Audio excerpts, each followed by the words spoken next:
Welcome to the Enchanted Archives, where myths, legends, and ancient mysteries come to life. Fairy tales are true stories, the origins of fairies in folklore. Fairies have fascinated humanity for centuries. These magical beings appear in countless stories, legends, and myths across cultures, often as tiny winged creatures, mischievous tricksters, or benevolent protectors. But where do fairies come from? Were they merely invented as a way to explain the unexplainable?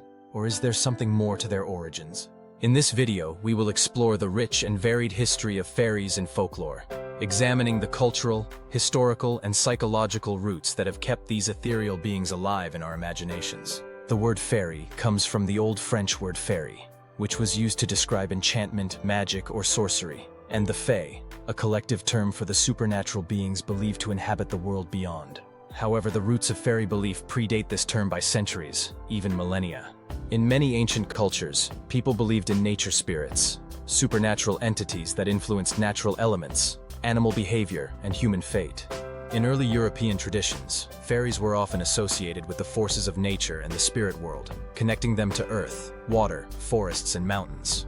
These beings were not necessarily the tiny, delicate creatures seen in modern representations.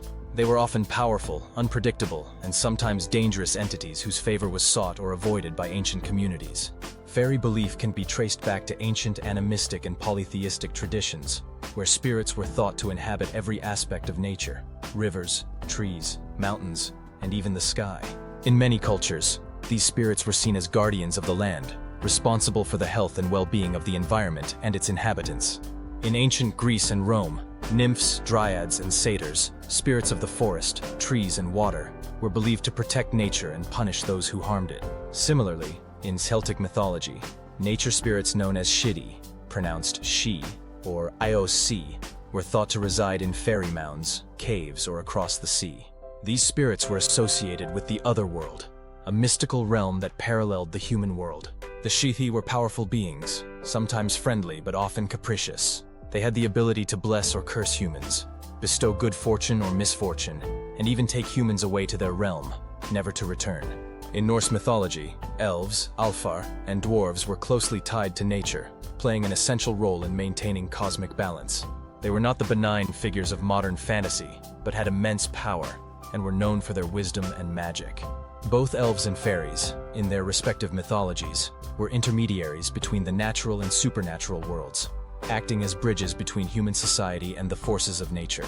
Celtic mythology is particularly rich in fairy lore, with tales of fairies appearing across Ireland, Scotland, Wales, and the Isle of Man.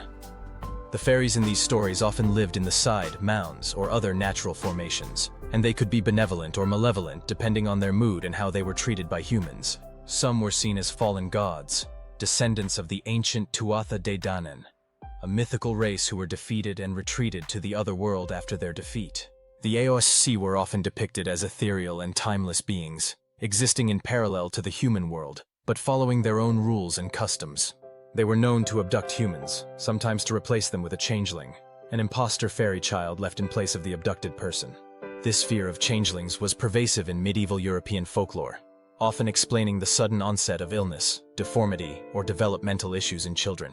To prevent such abductions, families would leave offerings of food and drink to appease the fairies, or seek the help of folk healers to perform protective rituals. The banshee, another famous figure from Celtic folklore, is sometimes considered a type of fairy.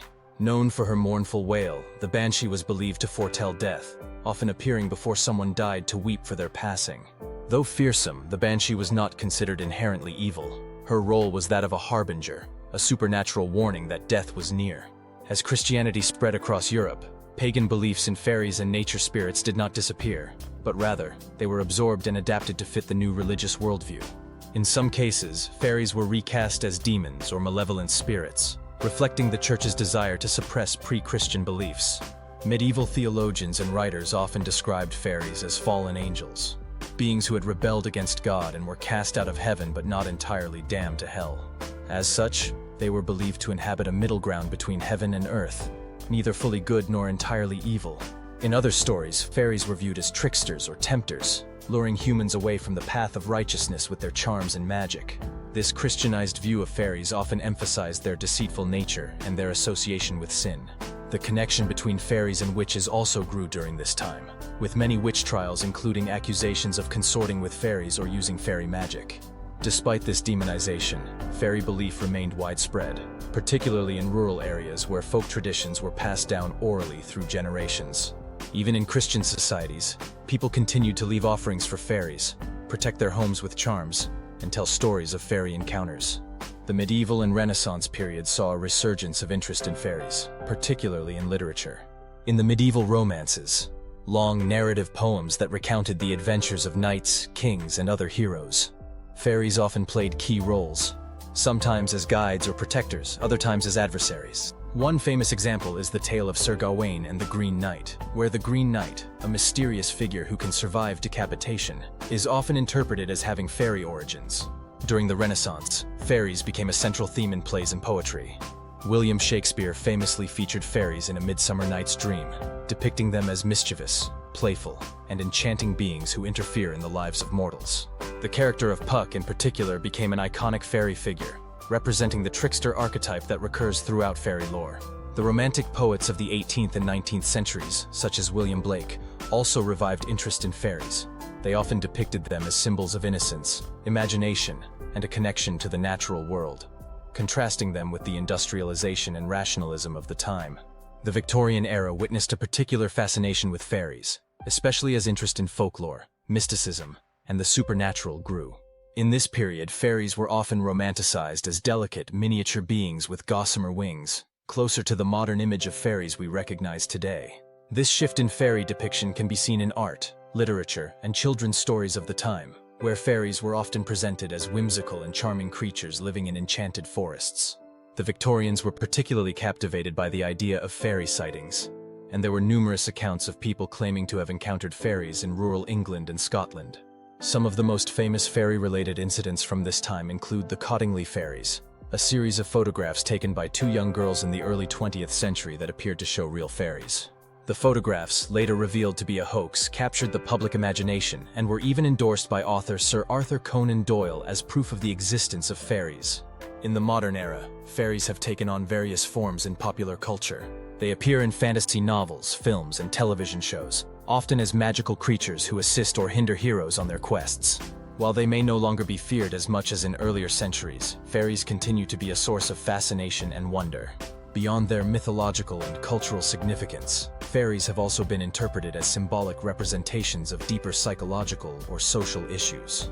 Some scholars argue that fairy tales and fairy lore reflect human anxieties about the unknown, the uncontrollable forces of nature, and the complexities of human relationships.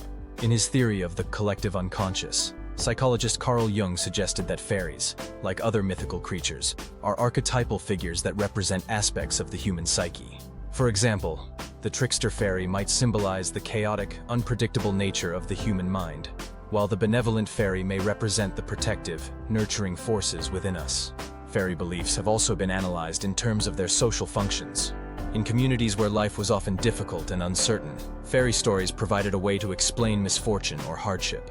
A sudden illness, a failed harvest, or a disappearance could be attributed to the actions of fairies, offering a sense of control or understanding in an unpredictable world. Fairies were also used to teach moral lessons, as stories of fairy encounters often warned against greed, disrespect for nature, or mistreatment of others. Fairies occupy a unique place in folklore, straddling the line between myth and reality. While they may no longer be feared or revered as they once were, they continue to capture our imaginations, reminding us of the mysterious, magical forces that lie just beyond our understanding. Whether seen as nature spirits, fallen gods, or reflections of our deepest fears and desires, fairies remain a powerful symbol of the unknown, the otherworldly, and the enduring connection between humanity and the natural world. As we continue to tell stories of fairies, whether in books, films, or around a campfire, we keep alive a tradition that stretches back thousands of years. Whether they are fairy tales or true stories, fairies remind us that the line between the seen and unseen, the real and the magical, is often thinner than we think.